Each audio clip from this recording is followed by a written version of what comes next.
Hello, this is Simon Brew.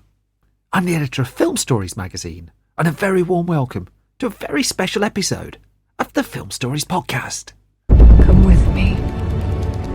And I show you how deep the rabbit hole goes. And movies that had stories. That the story just sucks them in. This is just the beginning. Stories. We would be honored if you would join us. Hello, and a very warm welcome to Film Stories with Simon Brew. I am Simon Brew, as always. There's everything you need to know about me. The aim of the podcast, though, well, it's given away in the title. I'm here to talk of the stories of films, and I tend to talk about development stories, production stories, marketing stories, release stories, all those ingredients, really, that go towards making the films that we know and sometimes love. Just that, the films that we know and sometimes love. What's more, this episode is one of my occasional specials where I bring in a filmmaker to talk about their latest film or their body of work. In this case, a bit of both, actually, because I'm really delighted to be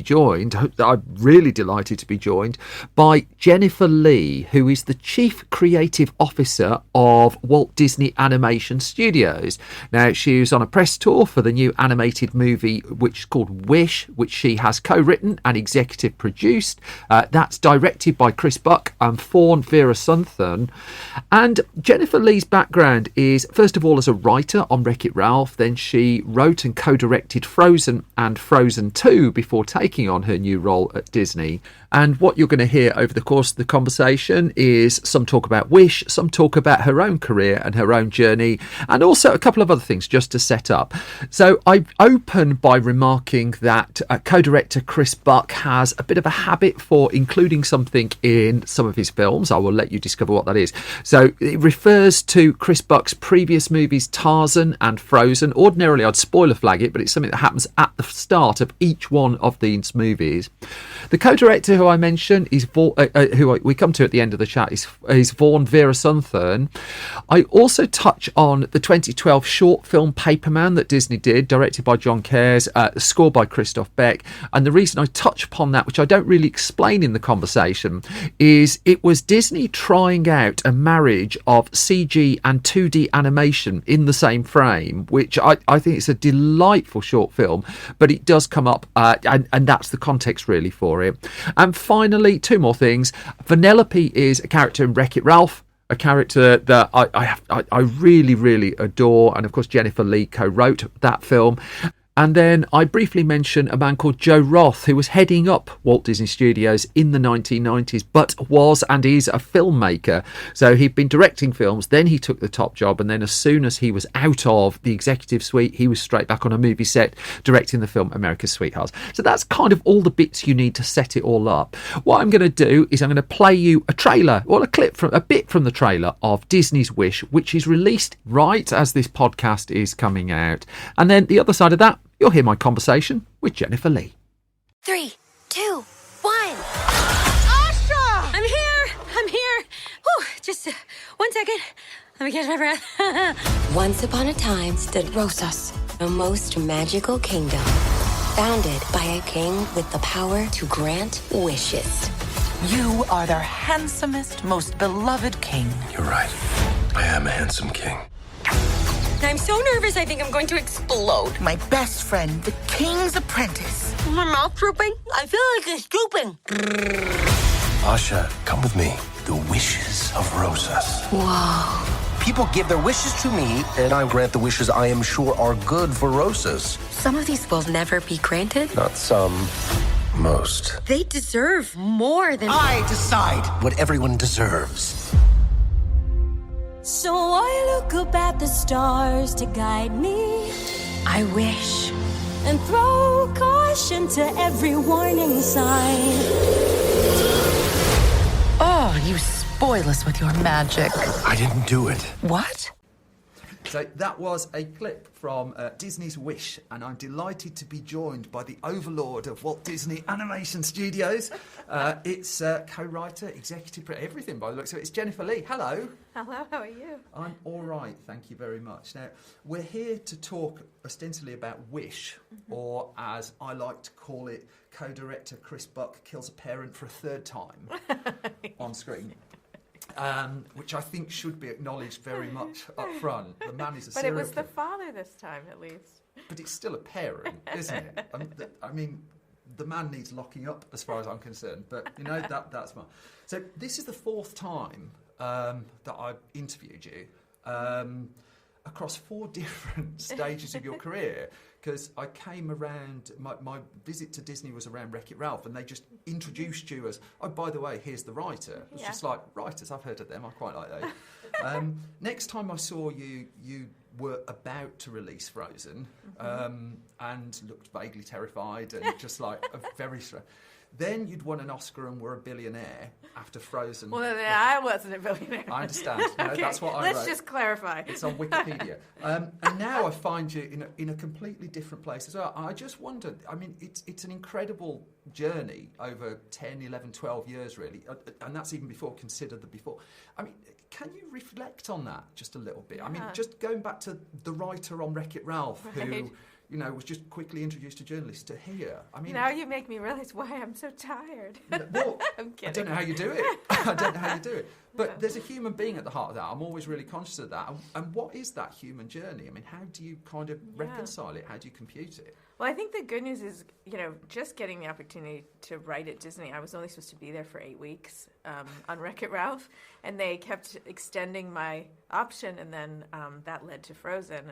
And so it'll be 13 years this March that I've been there. And but I came in very wide-eyed with my little box of screenplay tools and a lot to learn.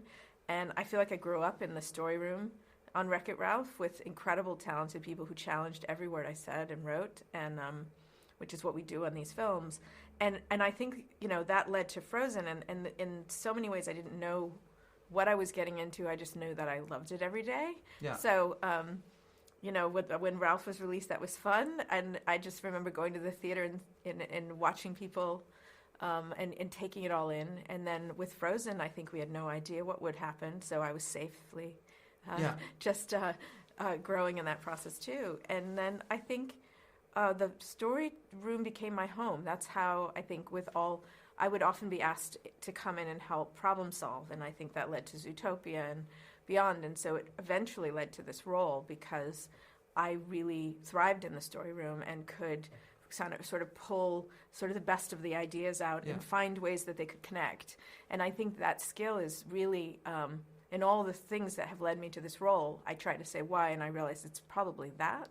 So, none of us are everything, and we make all the same mistakes, and we struggle as creative people. But I think a story room functions with a balance of the kinds of different collaborators. And I kind of took to that right from the start. So now I get to be in every story room, not as much, not fully immersed, but hopefully in an effective way where I can help the directors and the teams problem solve. So when you walked into the story room for the first time, it was for 8 weeks. When you walk into the story room now, you're like the player who's turned into the boss as well. But can you get yourself back to that place where that by the sounds of it, whenever I've heard you talk about writing, you clearly cherish writing. That sounds, I'm not putting words in your mouth, but you give the impression that's very much your happy place. Yeah. Can you still hold on to that? Well, and I think what's been amazing for me, because when I, having Frozen 2, and then I became CCO the final year of Frozen 2, or year and a half into left of Frozen 2, and the studio prioritizes filmmaking. Yeah. They want the leaders to be filmmakers. The president's a producer, and CCO's a director, and so they they make sure to build a creative space. So for me, that they made room for me to write even a few of the drafts of this by building a schedule that allowed that, and it's important for me to keep developing as a writer. It also helps me continue those tools to bring into the room, because as I go into those rooms, that is, I still have the same goal, which is they're not my vision, they're the vision of the filmmaker, but I'm there to challenge them, to help them make sure they're doing the best to bring that vision forward, to problem solve when they struggle. And so for any project, I'll be there sometimes less frequently in the beginning, and they have a lot of room to go play, and as they're writing more pie-in-the-sky stuff, and then as we get closer to production, I'm there more and more often as we're honing the final scenes for production and things like that, and I make myself available. But I also make sure that if the team needs more support. It's not just me. I don't have all the answers. That I bring in other directors, other writers that can help. Other story artists will come on and help, so that they're giving the team what they need. And so part of my job is determining that also. There's a lovely line in the film. It's the line that I wrote down.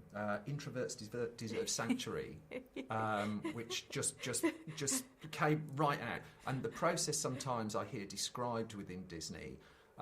Because I mean, in the 80s and 90s, I hear stories of like the sweatbox, and you go in and you've got to defend every idea you've got within an inch of your life, which gives me an anxiety attack just at the thought of walking into the room.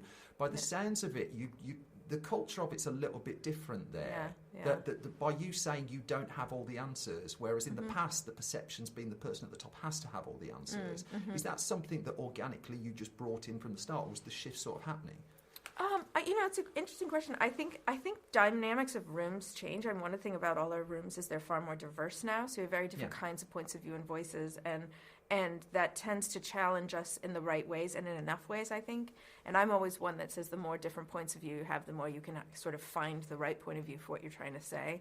And I think if I were to go in thinking I had all the answers, I would control a creative down to make it everything what just my vision, and I'm one person. That's not very interesting, And I think, the filmmaker in me always obviously thrives on the problem solving. But at the same time, I feel the difference in terms of having been in the writer's seat, but not the director's seat, then been in the director's seat. And now in this role, I can see. The different ways to support that doesn't really make it about my specific idea. I'm always cautious of using like the difference between a live action director and an animation director, as if it doesn't all ultimately involve human beings. But it's interesting what you say there about the different roles. I hear people who direct films who've gone off and taken an acting class, for instance, because it makes them more empathetic, it makes them better. Listening to what you were saying before about they're at the point of Disney will make the schedule for you so that you can go in and carry on doing this. So that skill set, it's always like the old cliche, as you get promoted, you move further away from what you actually love doing. And they've kind of... They try to help with that, because it is a little true where, I mean, obviously there will be a time where I'll just want to go back to filmmaking. I think as I focus now on the new generation and helping to make sure they have what they need to step in and train themselves and be trained to do this.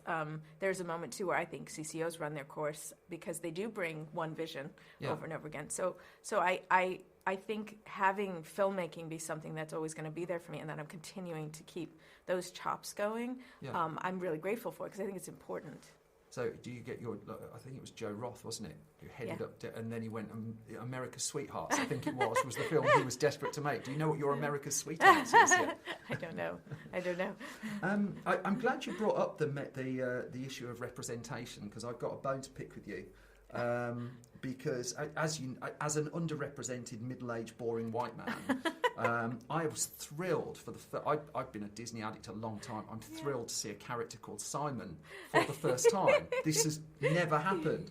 You introduce Simon with the line, "You're kind of boring." Now, I don't. That's Gabo. Gabo's a little grumpy, so it's all Gabo's fault. Oh, is that the writer just like passing it off and saying like the animated character the characters said it? Tell me. Is that right? Yeah, I don't control them. They control me. So you've got a co-writer, Alison. You're co-writer on this. So first of all, I want to know who wrote that line. Just say I want names, and they will be tracked down. But also, can you talk a little bit, because writing fascinates me. I just think it's a dark art and a half. The collaboration there, how does that work then? Because your time demands must be insane as well, no matter how much time Disney makes for you. So how does it work? Well, what's great, every writing partnership is different. Alison and I weren't the kind where we sat in the same room together and built the scenes. The whole point of being able to make this work for me was that I had a writer who was a collaborator where we would each take chunks, and I would do a pass, send it to her. She'd do a pass of a different section, send it to me. At times, I'd take the whole and go off and sort of create something more cohesive. She was based on all our different ideas. She was the one in the room every day with the story artists. So she was the one hearing the notes. She would come to me with saying, we're going to make these changes. We think that this will work for the story. She was in the editorial. She did the role of the writer in the way I did on Wreck-It Ralph, or in there every day. Yeah. And then what I would do is come in at various points. And then after screening, we'd sort of rebuild the film together. And so for me, what was interesting about it is because I would have those moments where I could, really take the script and go deeply into it. But I also had to accept the fact that in this role, I couldn't be there all the time. And there is a loss in that by not being in the room. There's a loss of ideas you know to grab. And so having Allison, who was just so fantastic, be the one to do that. And then there was such an intuitive way that she knew how to connect with me or when to connect with me. I think it's what made it possible, or I wouldn't have been able to write on this at all. And did you enjoy the writing of it? I really did. I think what I enjoyed, it was fun to, I think after Frozen 2, honestly, I wasn't sure where I'd go next creatively as a writer. I had done so many things in a row and I was a bit tired. Yeah. And then I hadn't planned to write this, but as we started building the story, they could see it was igniting a lot of excitement in me and just asked, would I take a pass? So that was... that meant a lot to me. Yeah. But it was just to get to write a whole new character, a whole new world. I've never created a villain like this as a writer before. To get to learn that and explore that meant a lot, yeah. And you're open with your creative team that you're still learning as well? Oh, yeah. I mean, always. I think one of the things that's important is that we are always taking risks, and every single film has its own challenges. And while I think I have more tools and I have more trust of the process, I also accept that every single one of them are equally hard. There's never a shortcut. You never find the magic thing that makes the whole thing easy. You're sort of fighting for every line to the end, or questioning every line until the end. So I think that hopefully never changes in a way, because I think that it keeps us on our toes. So you question every line to the end, you said? But that line, that Simon got in. Yeah. Well, just remember, I'm not in every room every time. Oh, here we go. So. Here we go. That's the second one. And once it's animated, it's really hard. Is that right? That's where you don't really want to change it. Okay. Yeah, you've invested. Okay. How do you stop yourself getting boxed in then on a film like this? Because if you were, if you were making this at a small animation house down the road, you would have all the time in the world to do it. You would have you'd have the biggest luxury of all time, I figure. Yeah. But by setting your stall out in the way that you did, and this is the trailer tells me it's been a century in the making, so it's kind of no pressure or anything like that. No, it's an interesting line. I'd like to say it's been inspired by a century of storytelling, but that's me as the writer. Yeah. Not other people have other roles, and I respect that. But I mean, it's two things really. Number one, were there competing projects for this slot? Was it a case that there were four or five ideas, or was this the one you've all set your heart on? Yeah, there wasn't. What really happened is it started with a conversation with Chris Buck and me while we were still... Yes, when we were still on Frozen 2. And we just realized, wow, in 5 years, it was 2018, we'll be 100, what are we going to do? And I didn't know if it was sparking an interest with him until the very next day when I came in and he had a frame from every film we'd ever done, and he was starting to imagine already. So it really did start there with groups of us as directors and writers coming together, just to have conversations about what we wanted to do, what Disney meant to us, things that made us think of our legacy. Yeah. And so, because we knew we wanted to be a love letter, we knew we wanted to build something that really harkened back to Walt's first fairy tales, because it connected us to him.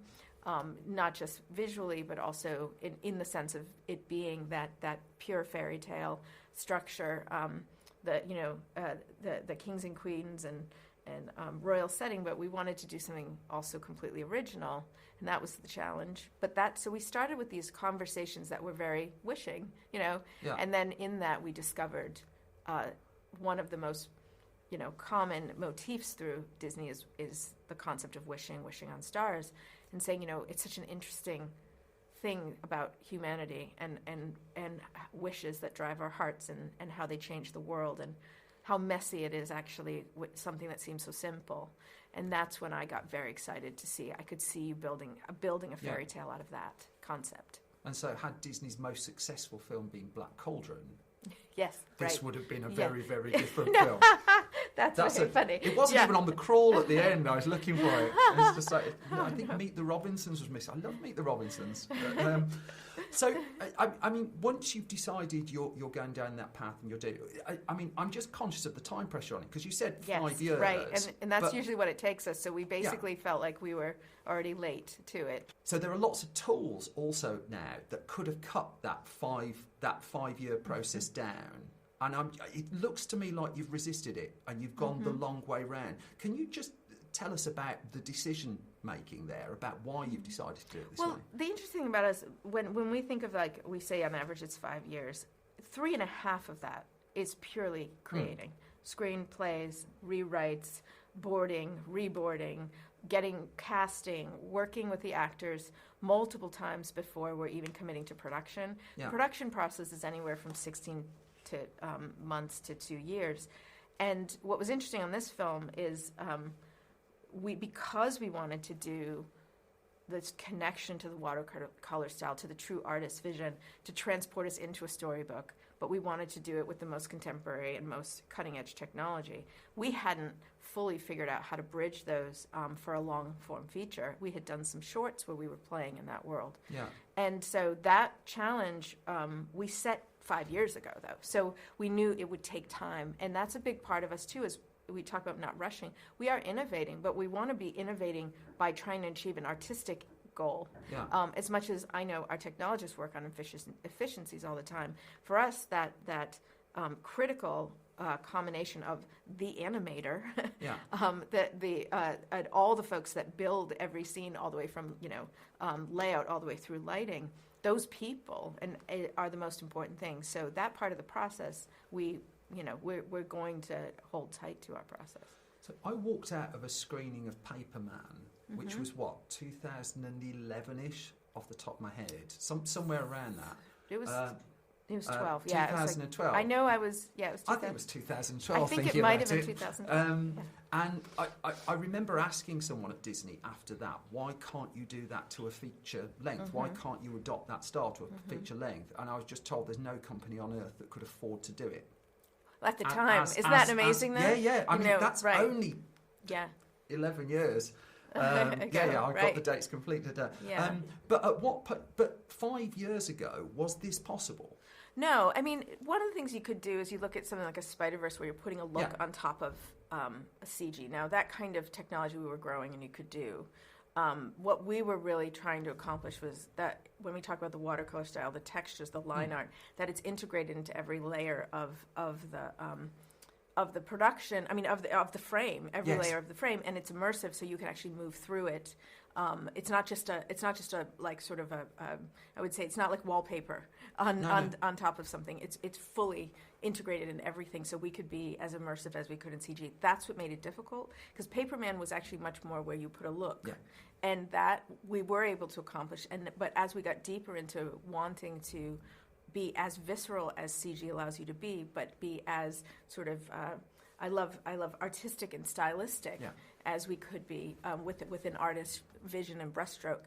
That integration was the part that as I said, we were developing, but it was before this film that they finally R&D'd it to the point of being able to do it fully. I'm going to say out loud as well, Paperman has the most underrated score of any Disney. It's a beautiful score. It's a beautiful score. You wrote Vanellope, who is one of my favourite Disney characters of all time, for everything. I always bring this up whenever. But for what she represents and what she meant to a whole bunch of people, including people that I know personally who've been affected by that character. When you're putting a central character into the middle of this film, knowing that you're no longer the writer who's in for 8 weeks on the room, and you've seen the impact that it has, how does that change you in any way? Are you very, very aware of what this can do if you get it right and wrong? Oh, it's a great question.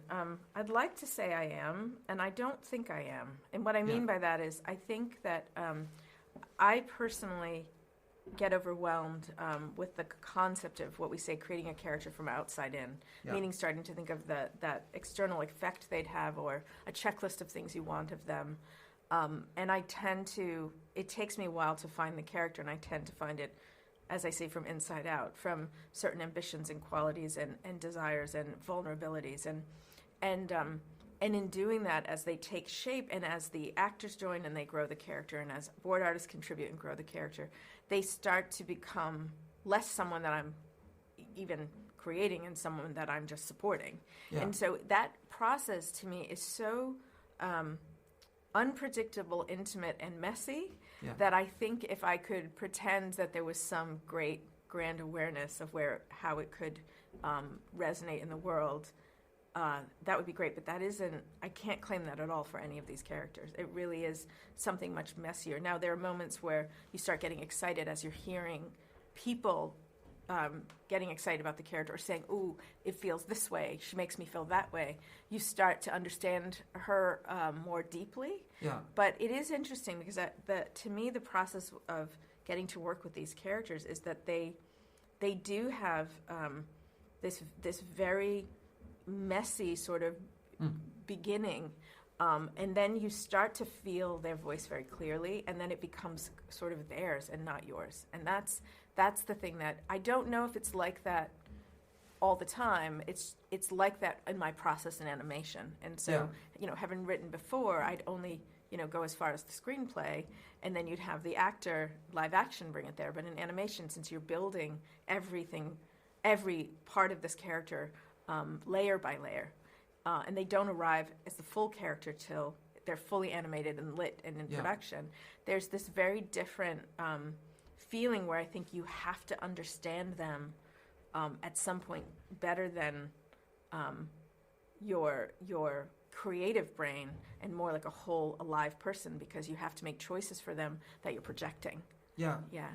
And I mean, I read an interview I think it's Tom Hanks gave earlier this year. I found it really interesting, where he talked about how the process of a film isn't necessarily completed by the audience. That's part of the circle, but it's completed by time. Yes, that's true.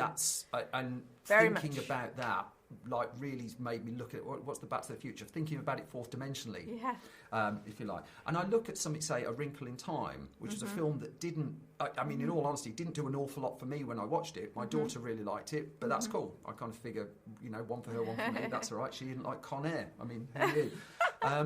But I just wonder if if you're getting a sense of the stuff that you've put into the world beforehand and what the impact of time is on some of those films for better or worse. I'm not. It's hard for me to say. I mean, I think it's easy to look at Disney's legacy and see that, and that certain films, they return again and they become relevant again and again and again. And I think that's the ideal. I think personally for me, everything on the Frozen journey has been a series of surprises, and then also contemplation, because first didn't know people would respond to it, then didn't know they'd still respond a year later, 2 years later, or we'd be here 10 years later and we'd have new generations. I don't think I knew that or could prepare for that.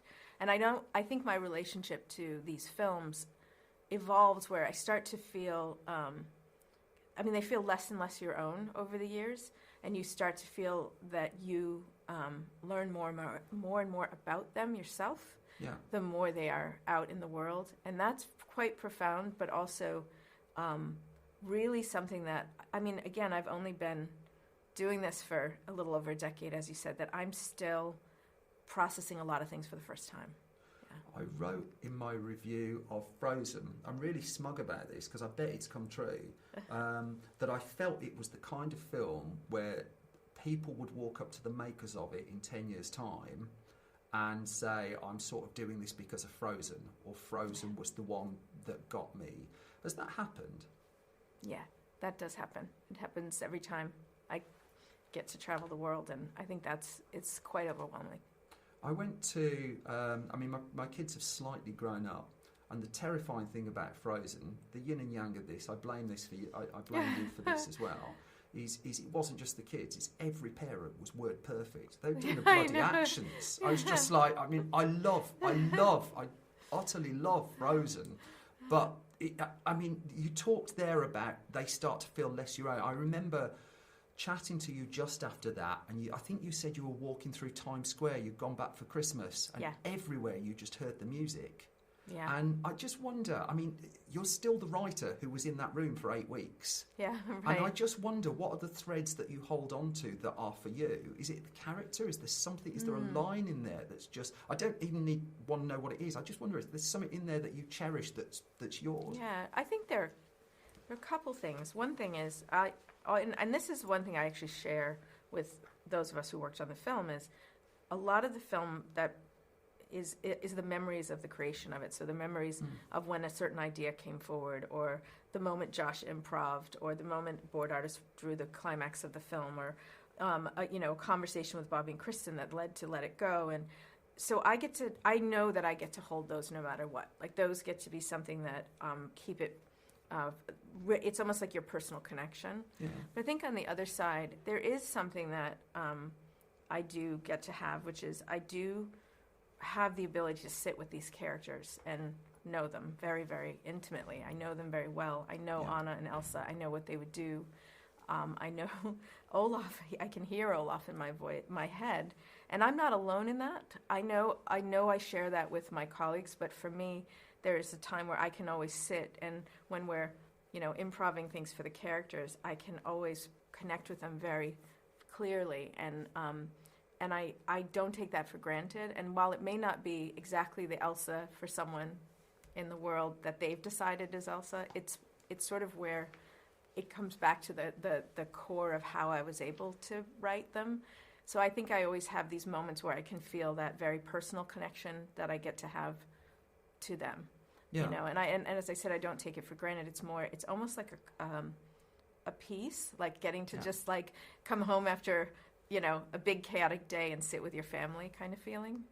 So after a big chaotic day at Disney, you go home and think about Disney. Well, no. I get what you mean. I get completely what you mean. I'm just teasing. I've not asked. Can you just say a word or two about Fawn for me? Just because I've not mentioned their name, and I've talked about Chris Buck a bit. If you could just give me a line or two about just what they brought to it. Well, Fawn was incredible because she actually, her first film as a board artist was Frozen. Yeah. So she was a part of our team. She contributed a ton to Frozen 2, but then was promoted to become the head of story on Raya and the Last Dragon. And what I love about her trajectory over this last 12 years is she is one of those people who she only grows in talent. She's someone you watch in a room, see a tool and take it and put it in her toolbox. Yeah. So, and you watch, she's always had vision. She's always very clear at the heart.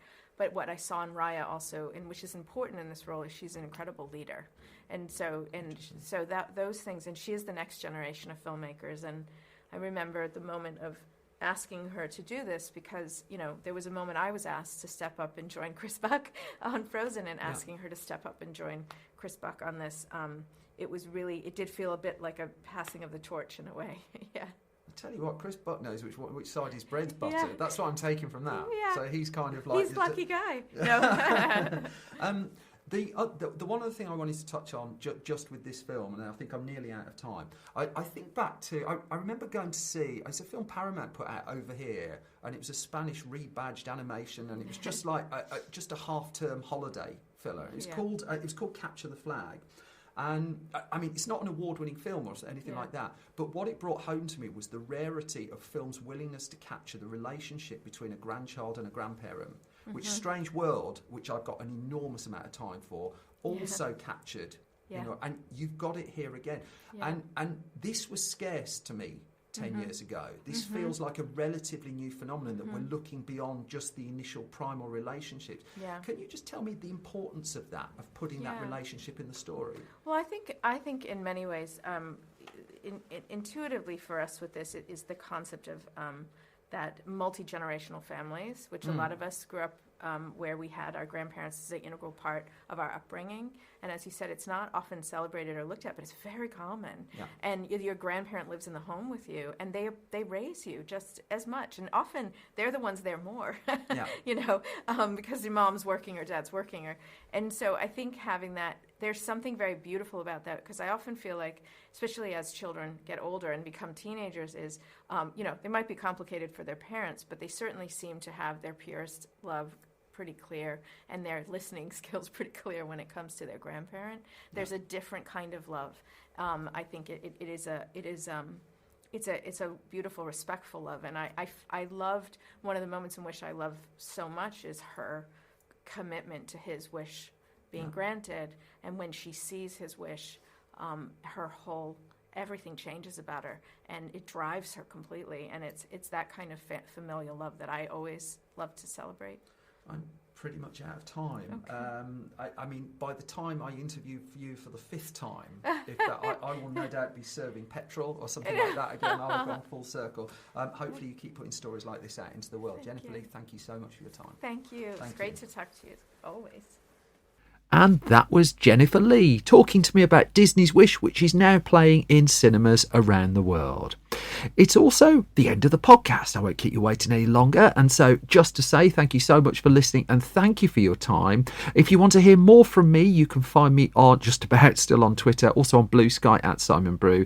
You can find the entire Film Stories project at Film Stories. We're on youtube.com/Film Stories, facebook.com/Film Stories Online.